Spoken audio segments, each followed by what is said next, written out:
El mensaje de hoy día lo he titulado Aprendiendo a vivir para el Señor.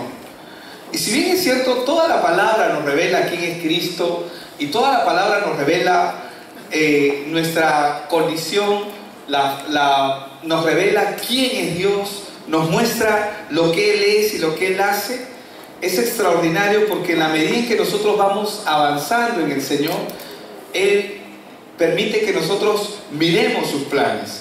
Así que yo les animo a cada uno hoy día a que pueda tomar su Biblia y busque cada uno de los versículos que hoy vamos a compartir en el mensaje y lo pueda comprobar usted mismo. No solamente que usted escuche, si bien es cierto, algunos tienen una silla tipo carpeta, que lo hemos hecho a propósito, amén. Es como para tomar notas, es como para escribir ahí, es como para que usted se nutra, pueda seguir tomando notas. Y quiero decirle algo, usted se lleva el mensaje del día, pero mientras usted va escuchando la palabra, Dios le va a seguir hablando a usted. ¿Sabe eso, verdad? Que Dios a usted le va a hablar, que Dios, en la medida que usted escucha, usted va a comenzar a conectar la palabra con los versículos que ya están en su corazón.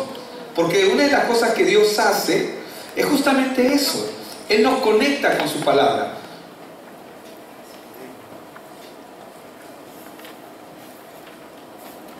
Muchas gracias por la agüita. Amén. Entonces, para eso quiero ir al versículo que tenemos en pantalla. Vamos a 1 Corintios, capítulo 7. Y voy a leer desde el verso 17 al 24 en realidad, aunque yo solamente he puesto en pantalla en el formato solamente 3 versos, pero vamos a leer desde el 17 hasta el 24. Y dice, pero cada uno como el Señor le repartió y como Dios llamó a cada uno, así haga, dice. Esto ordeno en todas las iglesias. Fue llamado a algunos siendo circunciso, quédese circunciso. Fue llamado a algunos siendo incircunciso, no se circuncide, dice. La circuncisión nada es y la incircuncisión nada es, dice, sino el guardar los mandamientos de Dios. Cada uno en el estado en que fue llamado, en él se quede, dice. Fuiste llamado siendo esclavo, no te dé cuidado, pero también si puedes hacerte libre, procúralo más. Porque el que en el Señor fue llamado siendo esclavo, liberto es del Señor. Asimismo, el que fue llamado siendo libre, esclavo es de Cristo. Por precio fuiste comprados, dice. No os hagáis esclavos de los hombres. Cada uno, hermanos, en el estado en que fue llamado, así permanezca para con Dios. ¿Por qué Pablo está dando esta recomendación inspirado por el Espíritu Santo aquí? ¿Y a quién se lo está dando? Pablo le está hablando a una de las iglesias que recibió gracia y recibió salvación estando en una condición, en un estado crítico, la iglesia de Corinto. ¿Por qué en Corinto? ¿Cómo eran los corintios o cómo era ese lugar? Corinto era un lugar donde había mucha corrupción. Era un lugar donde ellos tenían y estilaban adorar ellos al dios Apolo. Y una de las fiestas que ellos tenían, para que usted tenga una idea de cómo era la sociedad en Corinto, ellos tenían una vez al año una fiesta donde ellos practicaban todo tipo de libertinaje sexual, hacían orgías, había un desenfreno emocional a través de las fiestas. Era una sociedad totalmente corrupta. Y en ese lugar que es corrupto, Dios establece una iglesia. ¿Cuánto dicen amén? ¿Saben por qué? Porque, hermanos, el Señor vino para llamar a ¿quiénes? ¿A pecar? El Señor ha venido por pecadores. No nos engañemos a nosotros mismos pensando que el Señor ha venido por gente sana. El Señor no ha venido por gente sana, porque no hay gente sana, no existe tal cosa. Es una idea que el hombre tiene, solamente es una ilusión que el hombre vive, pensar de que uno es bueno. No estoy hablando de moral y de ética, estamos hablando del corazón del hombre, cómo se inclina por naturaleza hacia la corrupción. Querramos aceptarlo o no aceptarlo, entenderlo o no entenderlo, es la verdad. Y Jesús sabe cómo está el mundo, Jesús sabe cómo está su iglesia, Jesús sabe cómo está cada pueblo, cada lugar. Y en el caso de los Corintios, de la iglesia en Corinto, Él sabe el medio en el que esta iglesia se está desenvolviendo.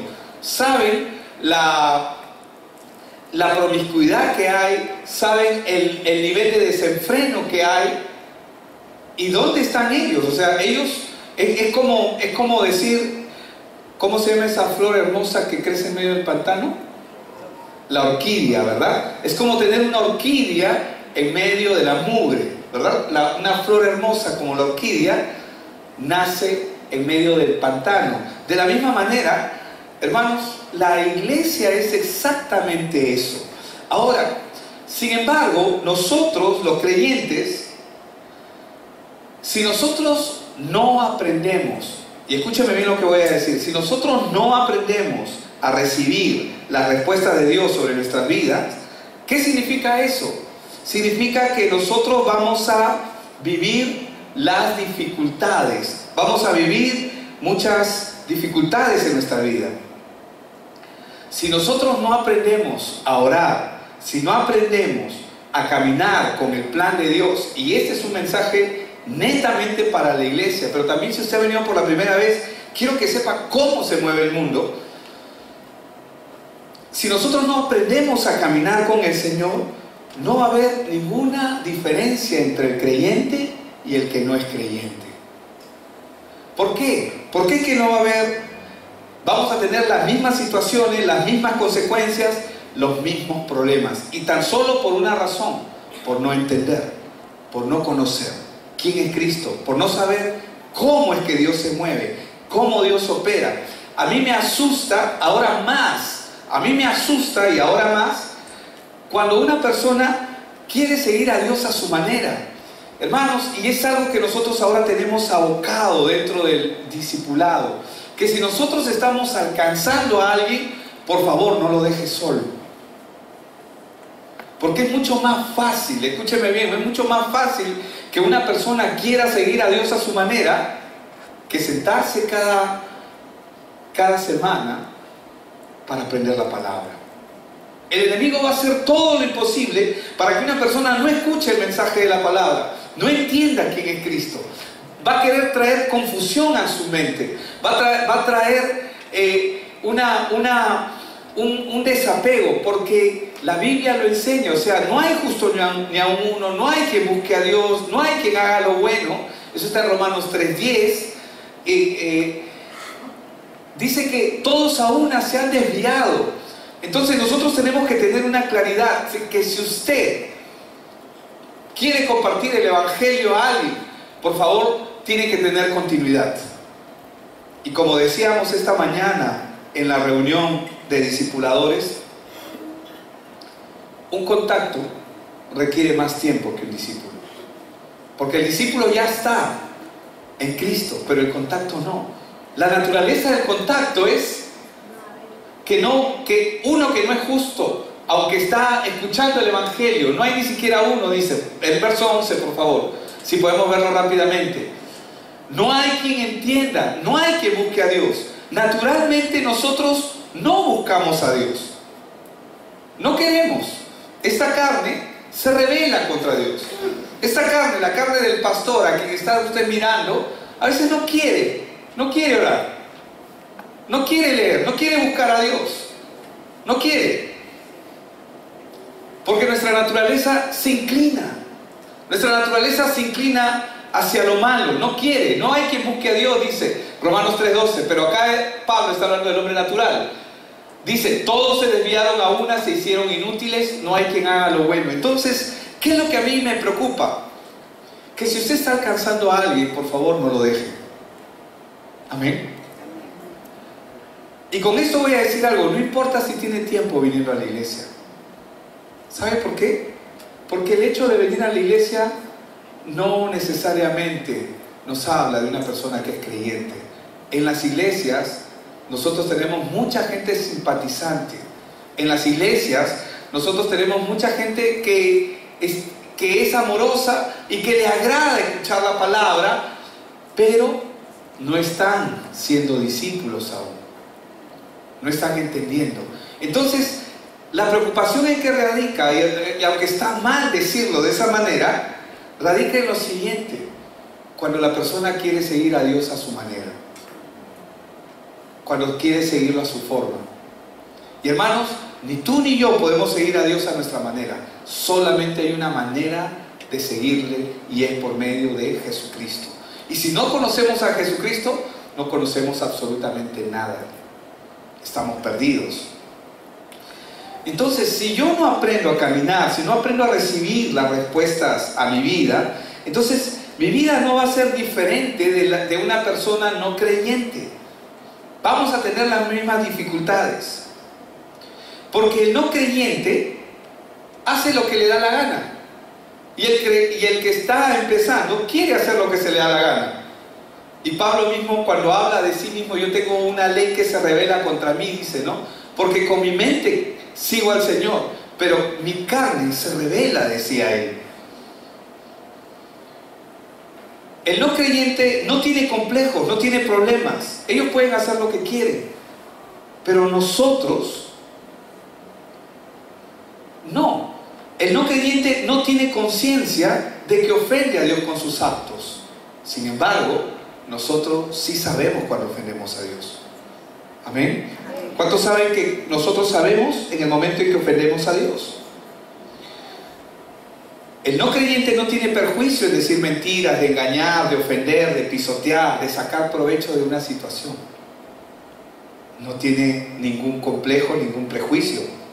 Sin embargo, los hijos de Dios no. Nosotros hacemos todo lo contrario porque queremos agradar a Dios. Y no solamente porque queremos agradar a Dios, sino que nos interesan las personas que están en derredor nuestro.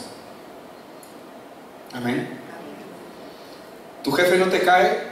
Pues debería caerte. ¿Tu vecino no te agrada? Por amor a Dios debería agradarte. Amén. Para no ser piedra de tropiezo. Eso no significa, ojo con lo que voy a decir, de que nosotros demos una falsa apariencia o demos una apariencia nomás.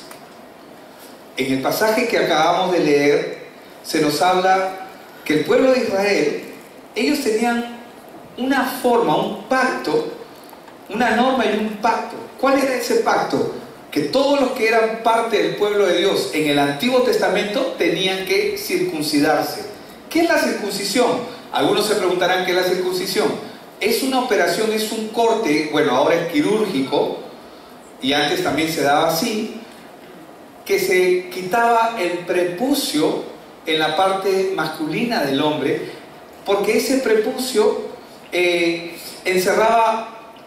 podía encerrar, almacenar, digamos, orina, sarro, y crear un foco infeccioso.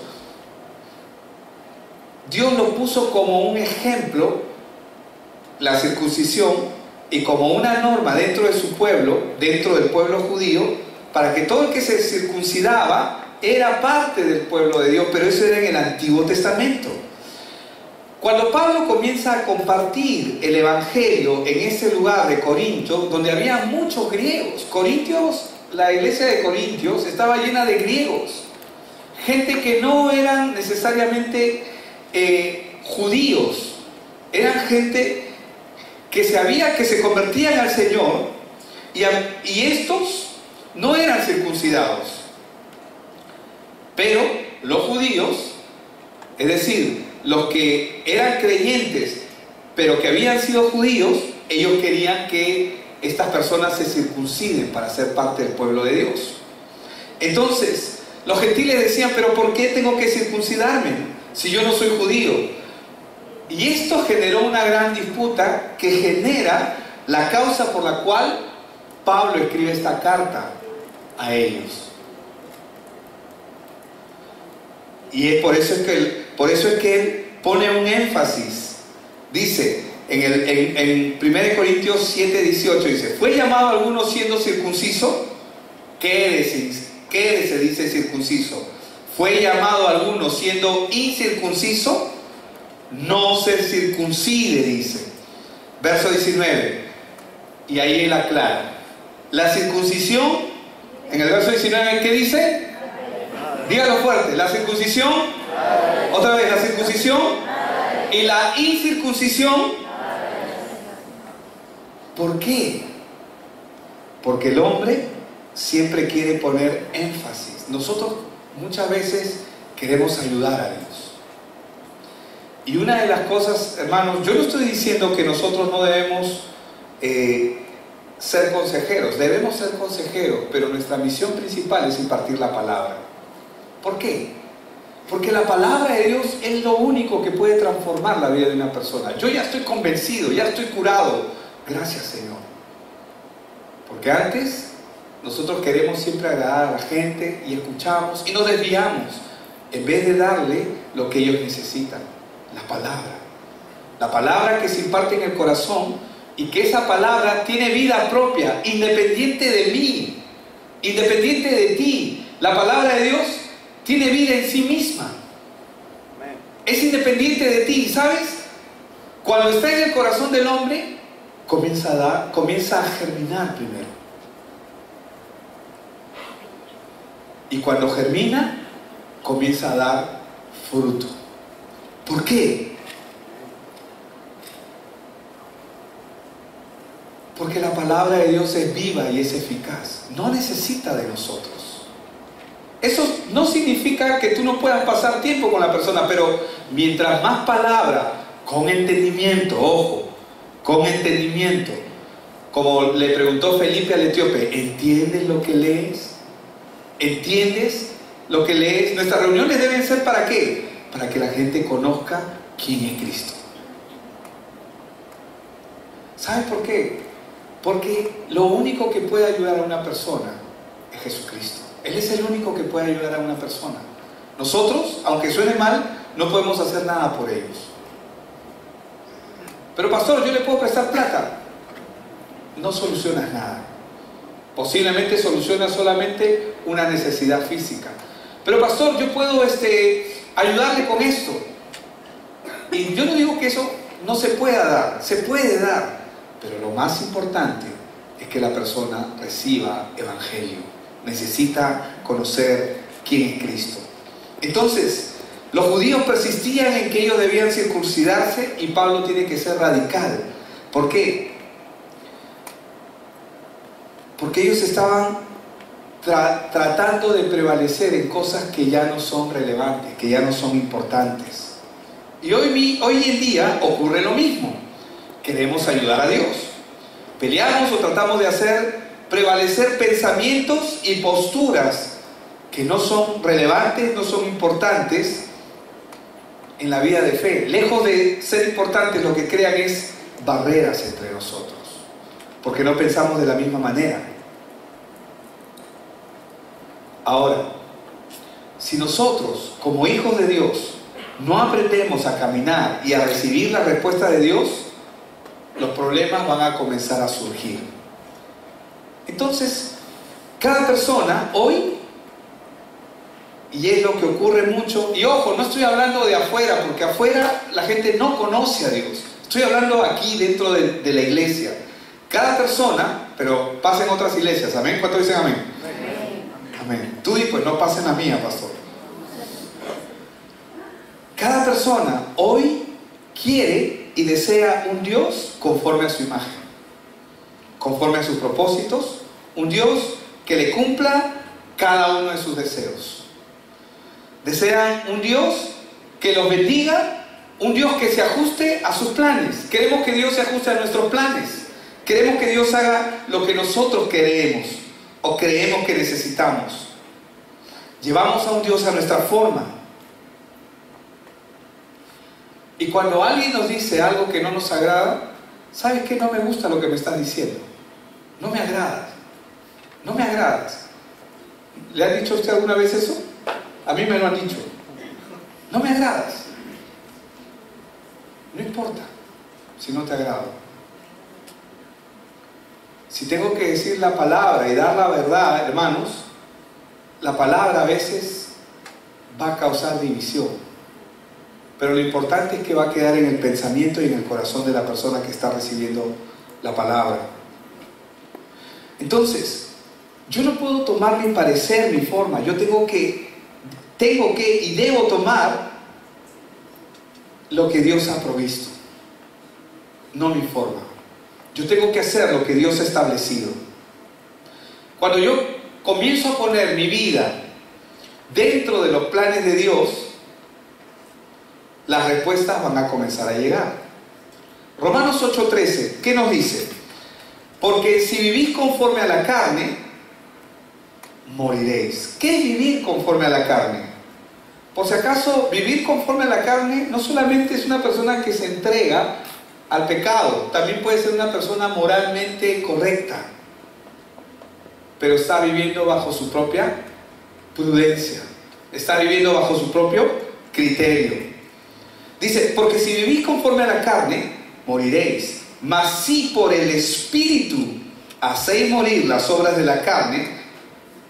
Y hacer morir las obras de la carne no es otra cosa que hacer morir nuestro yo.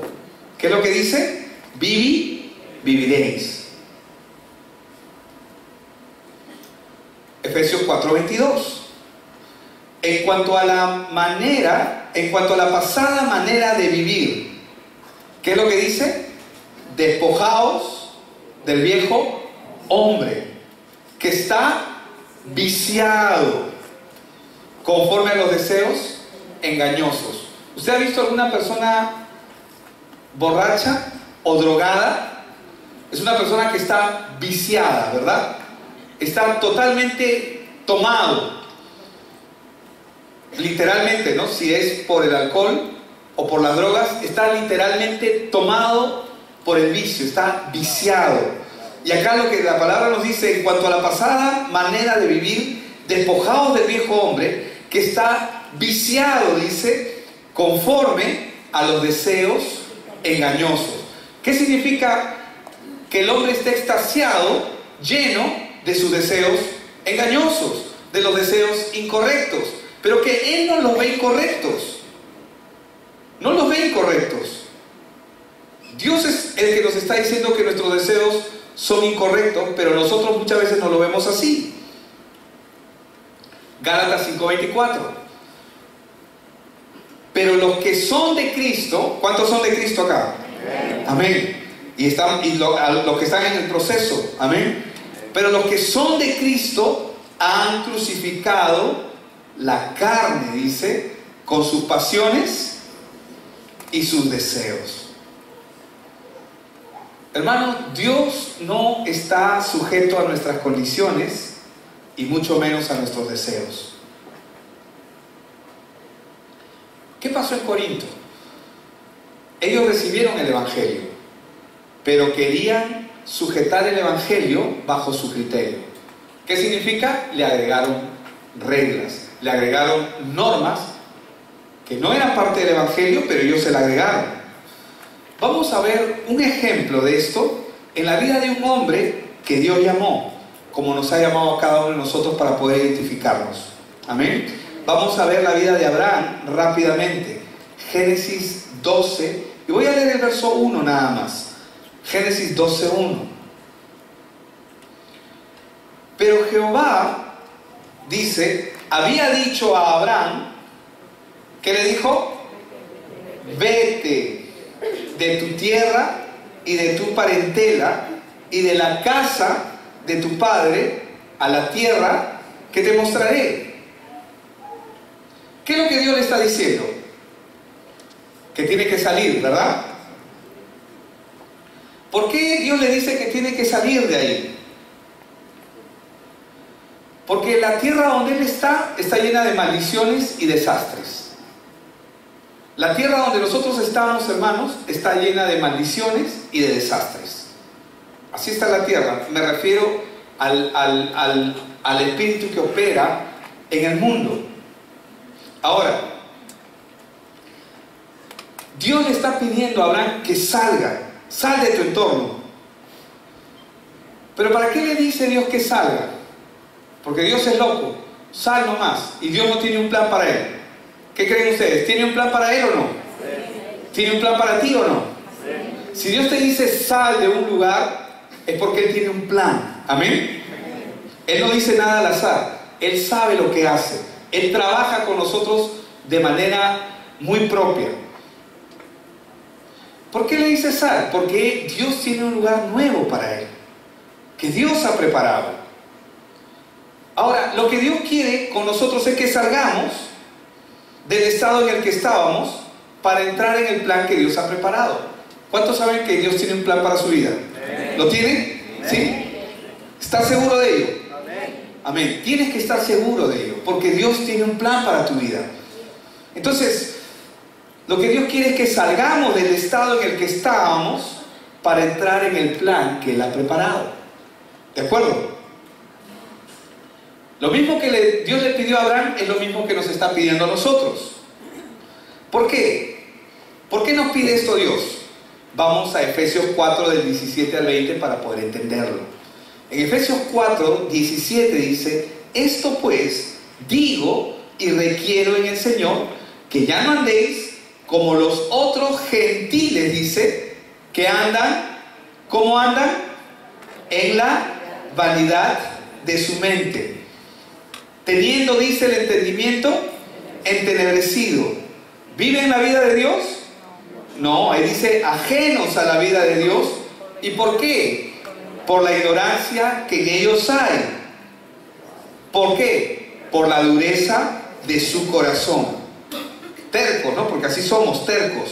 Dice, los cuales, y esta es la consecuencia del hombre, después que perdieron toda sensibilidad. Una de las cosas que el pecado hace en la vida del hombre es que nos quita sensibilidad, nos quita capacidad de amar, nos quita capacidad de dar, nos quita capacidad de ser una persona conforme al plan de Dios.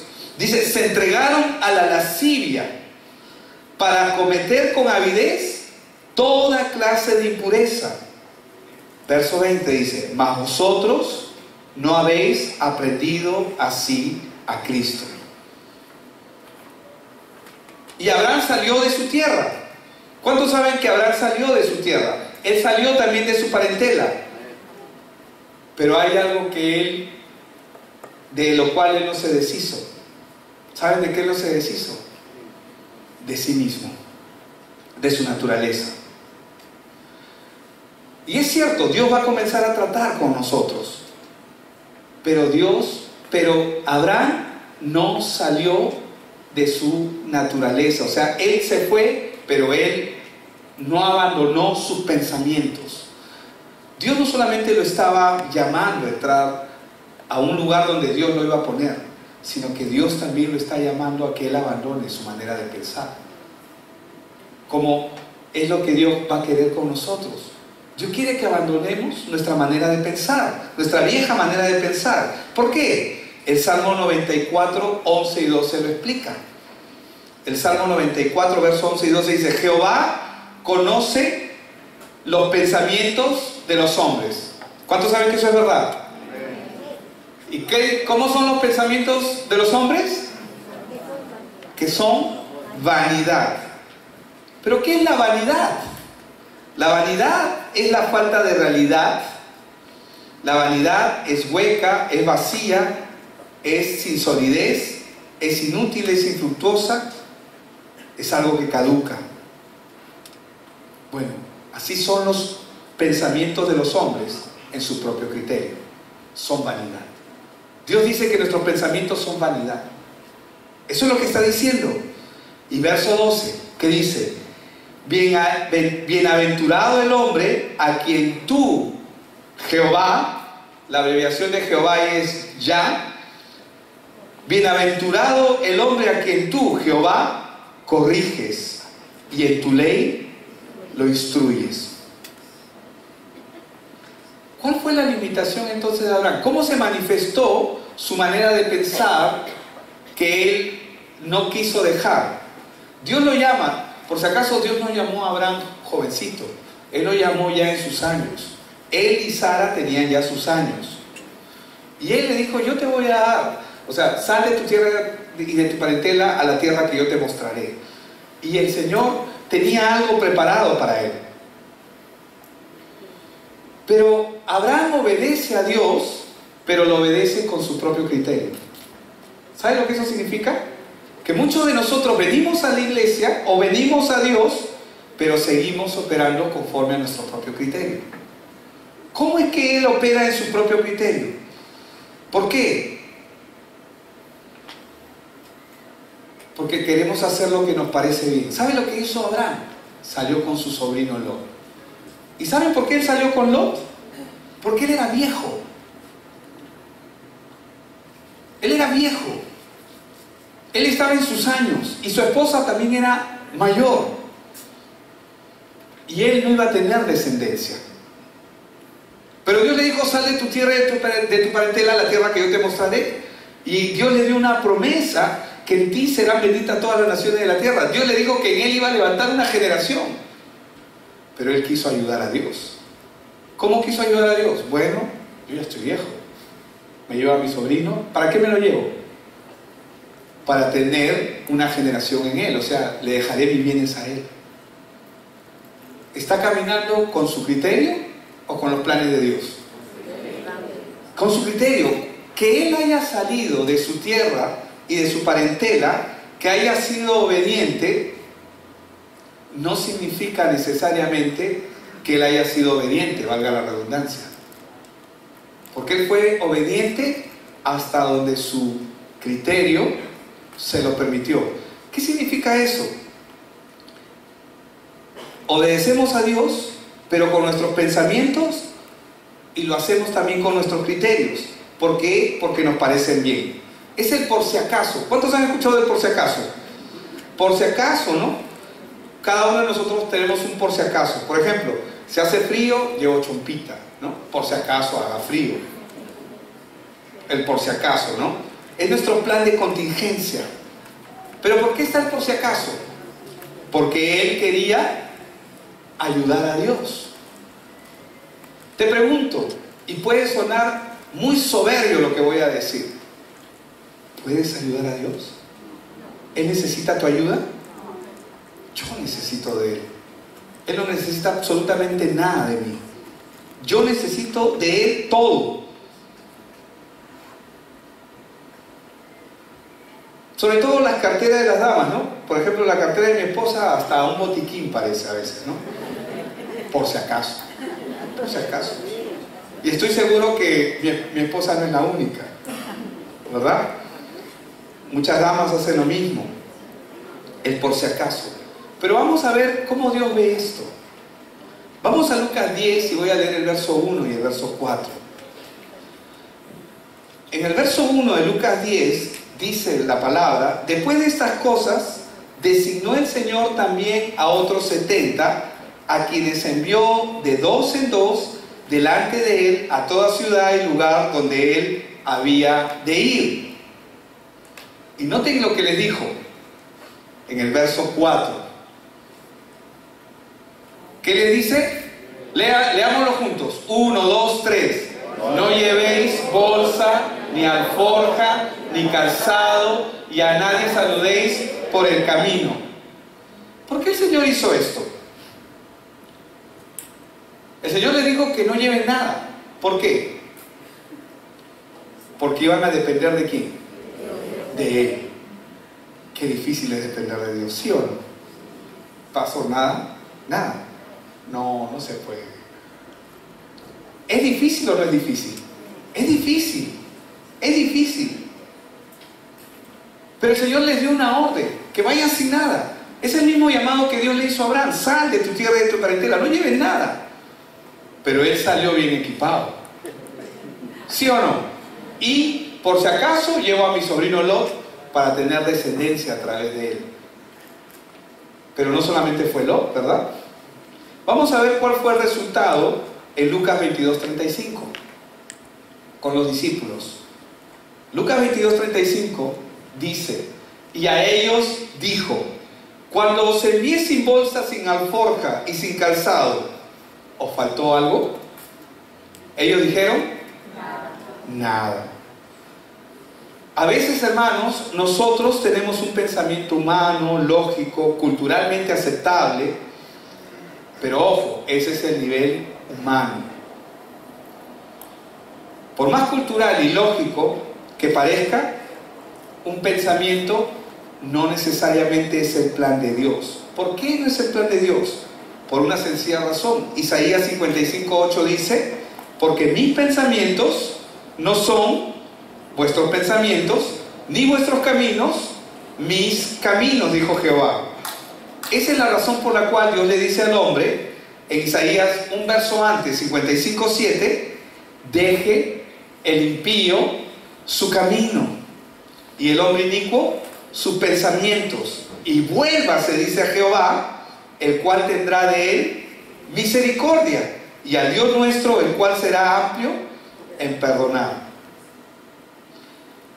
Lo que vamos a ver en la vida de Abraham es que él obedeció a Dios, pero obedeció a medias. Si alguien preguntara acá, ¿cuántos han obedecido, cuántos obedecen a medias al Señor? Yo levanto mi mano. ¿Saben por qué levanto mi mano? Porque sí, quiero obedecer con mi corazón, con mi mente quiero obedecer a Dios, pero con mis pensamientos arrastro, como Abraham, arrastro a un sobrino Lot, o arrastro a un por si acaso, un plan de contingencia. ¿Pasa o no pasa? Pasa. Ahora, Abraham comenzó a tomar decisiones en su criterio, y según su parecer, no solamente de llevarse a su sobrino Lot, sino más adelante, él presenta a su esposa como su hermana. Porque la Biblia dice que hubo hambre en la tierra, y él decidió descender a Egipto. Y como su esposa era muy guapa, él agarró y dijo: no, me van a matar por tu causa. ¿Está mirando dentro del plan de Dios o está mirando humanamente?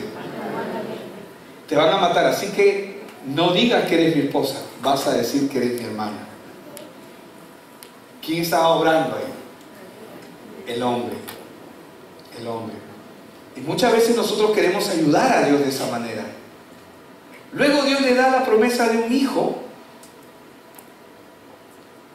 Vas a tener un hijo, le dice el Señor. En ti voy a levantar una generación. Y viene Sara y dice: a lo mejor es con la sirvienta. Y Abraham, ni corto ni perezoso, se fue con la sirvienta. A eso sí les causa gracia, ¿no? Y Abraham se llega a la sirvienta, y él sabía que eso no era parte del plan de Dios. ¿Quiso ayudar a Dios? ¿Quisieron ellos ayudar a Dios a su manera o no? Porque a lo mejor Dios nos va a dar una herencia, una generación, a través de la sirvienta, de Agar. Entonces, ¿qué es lo que vemos ahí? Ya no lo miras con mucho agrado, Abraham, ¿no? Pero Abraham es el padre de la fe. Es el hombre que le creyó a Dios. Pero, hermanos, él tuvo que aprender a caminar con Dios. ¿Y cómo aprendió? A través de los errores, a través de los horrores. Amén. Y nosotros tenemos que aprender de la misma manera a caminar en los planes de Dios. Yo estoy seguro que todos aquí quieren hacer la obra de Dios. Todos aquí quieren cumplir sus planes. ¿Cuántos quieren hacer los planes de Dios y no los suyos? Todos queremos, pero tenemos que aprender a hacerlo. ¿Qué es lo que Dios quiere? Dios quiere que nosotros podamos decir, como dijo Pablo, ¿no? En Gálatas 2:20: con Cristo estoy juntamente crucificado, y ya no vivo yo, mas vive Cristo en mí, y lo que ahora vivo en la carne, lo vivo en la fe del Hijo de Dios, el cual me amó y se entregó a sí mismo por mí. Pero cuando el Evangelio no es claro en una persona, el hombre no puede evitar las consecuencias. Yo te pregunto, cuando Abraham fue llamado, ¿el Evangelio estaba claro en su corazón? Cuando él quiso ayudar a Dios y se llegó a la sirvienta, ¿acaso Dios no estaba claro en su corazón de hablar? Estaba aprendiendo. Amén. ¿Cuántos somos imperfectos aquí? Amén. Amén. Cuidado con Agar, por si acaso lo digo. Entonces, hermanos,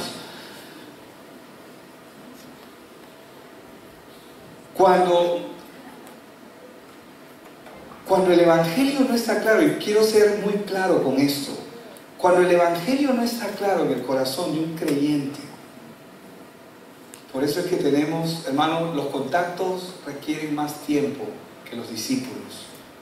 Amén.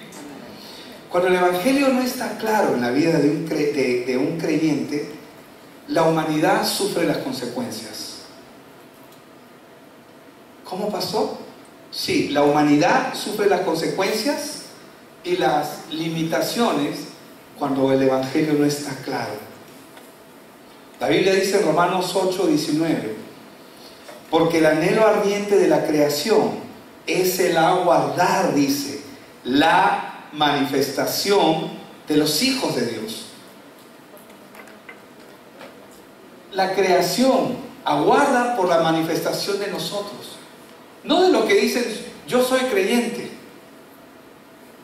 porque la misma palabra dice, ¿no? Hablando, Satanás cree, pero él no es salvo. ¿Me explico?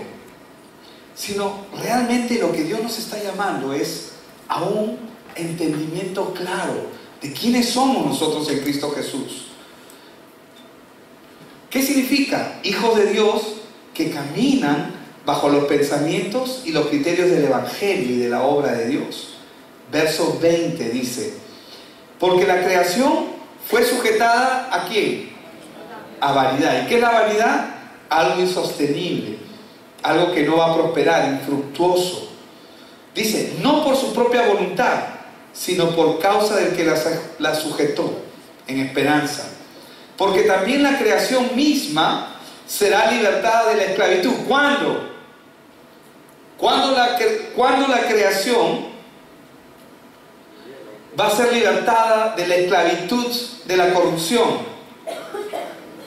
Cuando los hijos de Dios se manifiesten. Por eso es importante, hermanos, que nosotros entendamos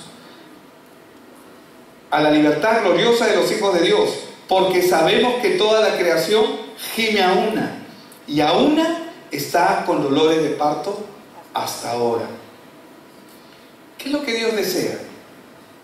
Que su pueblo, los que Él ha llamado, los que Él ha elegido, salgan de sus deseos, de su vanidad, y verdaderamente empiecen a caminar en los planes de Dios. Eso es lo que Dios quiere. Dios quiere que nosotros caminemos en sus planes, no en los nuestros. Dios quiere que nos planifiquemos. Amén. 1 Juan 2:15 al 17 nos habla de lo que Dios no quiere. Dice, no améis al mundo ni las cosas que están en el mundo. Si alguno ama al mundo, ¿qué es lo que dice? ¿El amor del Padre está en él? No, dice, no está en él. Si alguno ama al mundo, dice, el amor del Padre no está en él. Porque todo lo que hay en el mundo, ¿y qué cosa es? Los deseos de la carne, los deseos de los ojos, la vanagloria de la vida, no proviene del Padre, sino del mundo. ¿Por qué? Ese es el dulce del mundo. Los deseos de los ojos, los deseos de la carne, la vanagloria de la vida, es el dulce que el mundo le da a la humanidad. ¿Para qué? Para tenerlos muertos, para tenerlos entretenidos, para tenerlos distraídos, para tenerlos no pensantes. ¿Cómo Satanás atrapa al hombre? A través de sus emociones, a través de sus deseos, a través de sus sentimientos. Cuando el hombre se ve atrapado en sus emociones, en sus deseos, en sus sentimientos, llega un momento en que estos deseos, estas emociones, estos sentimientos atrapan a la persona. Y es como una cárcel. Y no los deja salir. Están atrapados. El nivel del hombre es así. La humanidad se mueve en base a deseos, sentimientos y emociones. Por vanidad lo hace. Y es lo que vemos nosotros. Cuando nosotros prendemos la televisión, ¿qué cosa alimenta la televisión? Deseos.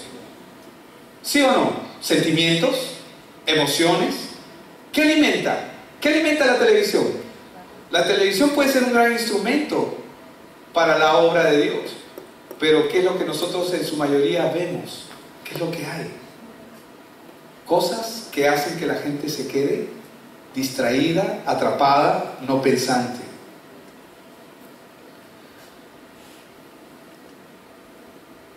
No se trata de hacer lo que nos parece. Amén. Se trata de hacer lo que Dios nos ha llamado a hacer. Y hermanos, si hay algo que nosotros tenemos que ser fieles y correctos, es en nuestro discipulado. Y los contactos, ¿qué son los contactos? Son aquellas personas que estamos alcanzando. Amén. Ser fieles con ellos. Por amor al Señor y por amor a ellos también. ¿Sabes por qué? Porque si tú le das la verdad y esa persona no la entiende, va a tener una verdad a medias. ¿Y qué es una verdad a medias? Se convierte en la persona en una carga. En vez de ser de ayuda, el Evangelio para su vida se convierte en una carga muy pesada, insostenible. Llega un momento en que ya no lo soporta. Por eso es que mucha gente dice, hubiera preferido no conocer. Y todo es por una causa, una sencilla razón, que no ha habido alguien que esté ahí ayudándole a crecer en su vida como creyente. Amén. Ahora, nuestro estándar es Cristo, no Génesis 3. Génesis 3 es los deseos de los ojos, los deseos de la carne y la vanagloria de la vida. Eso es Génesis 3, después de la caída. Y Génesis 3 lo único que va a traer a la vida del hombre es desastres. Si tú quieres que se manifieste el poder del Evangelio sobre tu vida, primero tienes que entender que hay un plan sobre tu vida. Amén. Como en el caso de Abraham. Dios llamó a Abraham con un plan. Dios te ha llamado a ti con un plan. Amén. Él tiene un plan para ti. ¿Verdad, pastor? Sí. Él lo tiene. ¿Y cuál será, pastor? Esa es una buena pregunta. Porque yo no puedo saber necesariamente cuál es el plan de Dios para tu vida, pero lo que sí puedo ayudarte es con la palabra, y a través de la palabra tú puedes descubrir cuál es ese plan. No estoy hablando del llamado, porque el llamado es algo que todos tenemos. ¿Cuál es el llamado? Reconciliación y hacer discípulos. Todos somos llamados al ministerio de la reconciliación y hacer discípulos, pero el plan es lo que Dios quiere que tú ejecutes en esta tierra. Entonces, si tú quieres que se manifieste el poder del Evangelio sobre tu vida, primero tienes que entender que hay un plan de Dios sobre ti. Ese plan no lo puedes desarrollar con tus deseos, con tus sentimientos o con tus emociones o con tu criterio humano. Solamente se ejecuta por medio de la palabra de Dios. Esa es la razón por la cual cuando Abraham fue llamado, Dios tenía un plan para él. Pero en el camino, Dios tuvo que deshacer su vieja manera de pensar. Porque Abraham salió con su sobrino. ¿Por qué salió con su sobrino? Porque él quería tener una generación. ¿Quién le iba a heredar? Mi sobrino. Dios sacó al sobrino. Ya no había sobrino y Dios le vuelve a hablar en Génesis 15. ¿Qué es lo que Dios hizo? Le dijo, se le volvió a presentar, le volvió a dar la misma palabra. ¿Y qué agarró? No le creía a Dios todavía, a pesar de que él era el padre, él es el padre de la fe. ¿Y qué hizo? Su mujer Sara le dijo, ¿no? Quizás con la sirvienta, con mi sirvienta, con ella puedes tener un hijo. Y tuvo un hijo con ella. ¿Era el plan de Dios? No era el plan de Dios. ¿Llegó a tener un hijo o no llegó a tener un hijo? A la vejez viruela, ¿verdad? Ya a sus 80 años llegó a tener un hijo. que Dios le dio dentro del plan de Dios. Amén. ¿Qué significa esto, pastor? Que vamos a cometer errores, pero cuidado con esos errores. Amén. Lo cierto es que todo nos ayuda bien, pero tenemos que aprender a caminar con Él. Tenemos que aprender a caminar al mismo estilo de Abraham, al mismo estilo de José, porque a mí me encanta José, ¿no? Todos pensamos, ¿no?, que José fue vendido por sus hermanos, y así está registrado en la Biblia. Fue vendido por sus hermanos. Pero la verdad es que José fue llevado por Dios a través de ese canal a Egipto para que Dios lo ponga como gobernador de Egipto. Es otra forma de verlo, ¿verdad? José fue vendido por sus hermanos, no, fue llevado por Dios para ser gobernador de Egipto. Pero fue llevado como esclavo, sí, como llegue no importa, pero llegó al punto donde Dios quería ponerlo. Y eso es lo que Dios quiere hacer. José miró con los ojos espirituales su situación y su condición delante de Dios, lo mismo que otros hombres como Daniel y sus amigos. Siempre, hermanos, en medio de los conflictos, Dios se va a manifestar. Amén. Yo no sé cuáles son los planes de Dios para tu vida, pero yo lo que tengo que comunicarte es que tienes que aprender a caminar con Él. Y esto es para mí mismo también. Amén. Porque a veces nos pasan cosas que no entendemos. ¿A cuántos les pasan cosas que no entienden? El pastor levanta su mano también, porque hay cosas que no entiendo, pero que busco la sabiduría de Dios, Señor, y qué acerca de esto, y por qué, en vez de quejarnos. Amén. Vamos a orar. Padre, yo te doy gracias.